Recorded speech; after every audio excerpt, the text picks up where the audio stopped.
이런 겹치는 부분에서 그 붓의 움직임을 보다 분명하게 세워서 가주셔야 됩니다. 내려왔으면 분명하게 세워서 이렇게 가죠. 그 다음 여기서도 찍고 중심을 완전하게 이동해서 이렇게 내려주게 되면 이런 부분, 이렇게 꺾어주는 부분에서 그 특징을 분명하게 할 수 있습니다.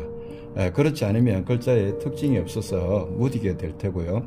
이런 모양에서는 요 큰 외곽이 이렇게 삼각형을 이루면서 흐름은 연결되도록 해주고, 여기는 이렇게 모이도록 해서 요 좌변과 우변이 서로 균형 있도록 조절해 주시면 되겠습니다. 그 다음 이제 욕될 욕자 같은 경우는 일단 이 획이 이렇게 많이 생략되어 있는데요. 이런 글자들이 나올 때는 이 글자의 해서 형체를 머릿속에 조금 담아 놓는 게 좋습니다. 그래야 이 부분에서는 요 점 두 개를 찍고 이렇게 이어졌다 라는 것을 머릿속에 담아 주셔야 그 흐름들이 보다 자연스럽습니다. 그 다음 이런 선들도 내려와서 빗침과 파임을 점 두 개로 이렇게 간략화 시켰구나 라고 이해를 하고 흘려주면 보다 그 자의가 잘 담기겠죠.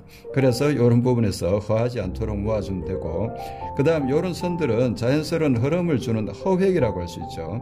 이런 허획들은 굳이 안 나타내어도 되는데 흐름상 가볍게 이렇게 연결되는 정도 힘만 줘서 실획과 구분되는 정도로 살려주면 되겠습니다.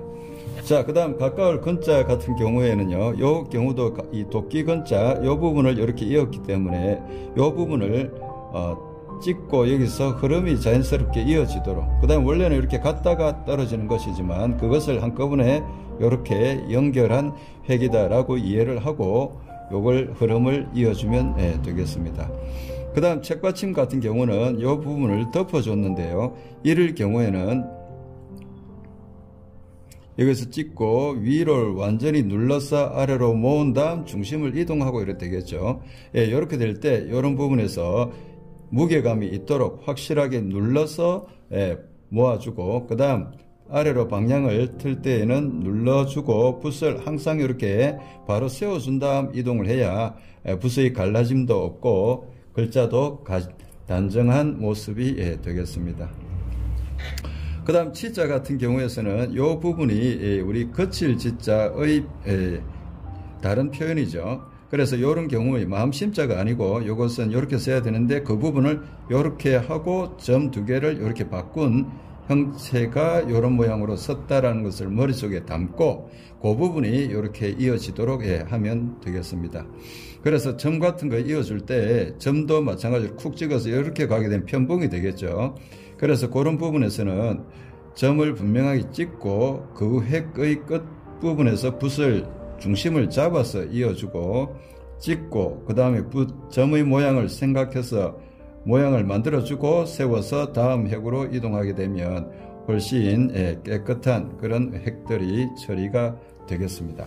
그 다음 숲을 님자를 보게 되면요, 이런 같은 형태의 두 개의 글자가 나올 때는 반 잘라서 앞부분보다는 뒷부분을 다소 크게 해주는 것이 모양이 자연스럽습니다. 그리고 같은 것이 나왔기 때문에 뒷부분에서 이렇게 올려주는 것이 자연스러움으로 해서 앞부분은 갈고리를 생략해주고 뒷부분만 갈고리를 해서 이 흐름들이 자연스럽게, 그리고 나무 목자 할 때 흘려줄 때 조금 어려워하시는 분들이 있는데요, 거기에서는 요 첫 삐침은 찍어서 앞으로 내리고 그 다음 요 부분까지는 일부 겹치고 그 다음 여기 올라갈 때 요 부분을 많이 겹쳐서 이렇게 하시는데 그렇게 하지 말고 여기에서는 아래로 와서 요 올라가는 원래 파인 부분인데 올려주는 거죠. 그것을 요 선과 요 선이 구분되도록 여기서 다르죠. 미세하게 다르게 해서 다음 가로획이 요거랑 나란한 선상에 있도록 위에까지 올라가서 이렇게 이어주면 그 흐름이 자연스럽게 되겠습니다. 그 다음 오른쪽 획은 마무리하는 동작이니까 삐침 파임을 연결해서 요 균형을 잡아주면 되겠습니다. 그 다음 언덕 고자에서는 지금 요 가로획이 여러 개 나왔는데 여기에서 어떤 것을 가장 크게 할지 그 가장 큰 가로획의 특징을 만들어주고 가로획들이 작은 부분에서는 그 크기를 이렇게 다르게 해서 글자 균형을 이런 식으로 잡아주면 되겠습니다. 그 다음 이런 가로획들을 이어줄 때 붓끝을 자꾸 뭉개는 경우들이 있는데요. 이렇게 와서 이렇게 하게 되면 붓끝이 뭉개지겠죠. 이거는 보다 좀 더 많이 흘릴 때 이럴 수도 있겠지만 기초 때에는 분명하게 붓끝을 이렇게 확실하게 세워주면서 분명하게 이 방향으로 놓고 가고 찍고 이 방향 기필 부분을 분명하게 해주고 방향성을 확실히 해주는 것이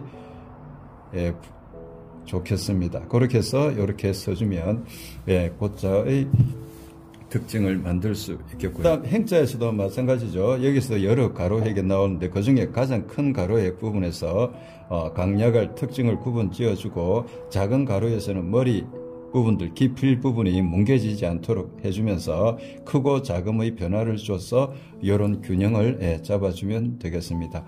이런 부분에서도 점의 이동을 할 때 정확하게 붓이 세워지고 이렇게 이동되면 훨씬 단정하겠죠. 그 다음 이 고적자 같은 경우에는 요 왼쪽 부분과 오른쪽 변이 약간 언밸런스입니다. 그러니까 여기서 이 정도 공간이 있고요. 요 획이 아래에서 위로 올라갔지만 실제 병부절의 요 윗부분은 요 선과 이렇게 맞다라고 보시면 균형이 맞겠습니다. 그 다음 이런 부분에서도 여기까지는 이 앞부분의 획이고 여기서부터는 병부절의 획이기 때문에 똑같은 한 방향이라 하더라도 그 힘을 똑같이 가지 말고 내려와서 오고 여기서는 다시 힘을 한 번 더 빼는 거죠. 그렇게 해서 이쪽 부분과 앞부분과 뒷부분의 힘 차이가 나타나도록 하게 되면 같은 한 방향이라 하더라도 훨씬 생기가 있는 행서 획을 표현할 수 있겠습니다.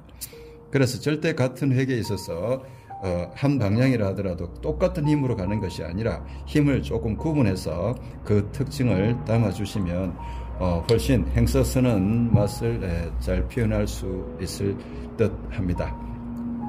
제 설명을 참고하시고 무엇보다 많은 연습을 통해야만 획과 획 사이 그 다음에 글자의 균형들을 잡을 수 있으니까요. 그런 연습을 하셔서 글생활에 도움되었으면 합니다. 오늘은 여기까지 하겠습니다.